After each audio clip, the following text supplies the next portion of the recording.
అవి అవే ఇవి.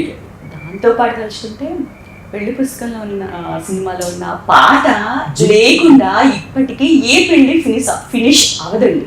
అంటే ఆ తెలంగాణ పాట వచ్చేసరి శ్రీరస్తు శుభమస్తు పాట లేనిది ఇప్పటికీ కూడా ఎప్పటికీ అది మర్చిపోలేదు. నిజంగా గుర్తు చేసావు కాబట్టి మాకున్న అదృష్టం ఏంటి అంటే నా జీవితంలో ఎక్కడ ఎవరు పెళ్లి అయినా పాప ఆ పాట వేస్తారు లేకుండా ఫినిష్ అవ్వదు. ఎంత ట్రెండ్ వీడియోలు నేను ఎవరో ఒకళ్ళైతే చూపిస్తే వాళ్ళ ఇంట్లో పెళ్లికి బ్యాక్గ్రౌండ్ లో ఈ పాట వేసి వీడియో రికార్డ్ చేసేస్తున్నారు. నేను ఎందుకంటే ఆ పెళ్లికి నా పాట సార్ ఉండాలి సార్ అది అన్నారు.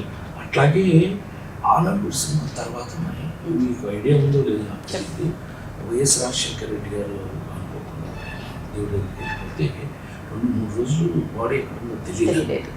ఎక్కడ చూసినా ఆనంద్ పాట.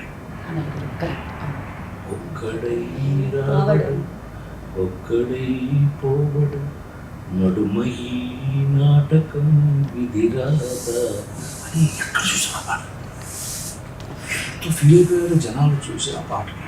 అలా అది నిజంగా అదృష్టం, భగవంతుడి ఇచ్చిన నాకు అదృష్టం అనిపిస్తుంది. అలా కుదరటం కష్టం, నిజంగా అలా అదే అదృష్టం. అందుకంటే ఏముంటుంది మనం చేసుకునేది, ఏది పట్టుకెళ్ళేది కాదు, మనం పర్మనెంట్ కాదు జీవితం. ఇక అవే ఇప్పటికీ ఉండిపోయే విషయాలు.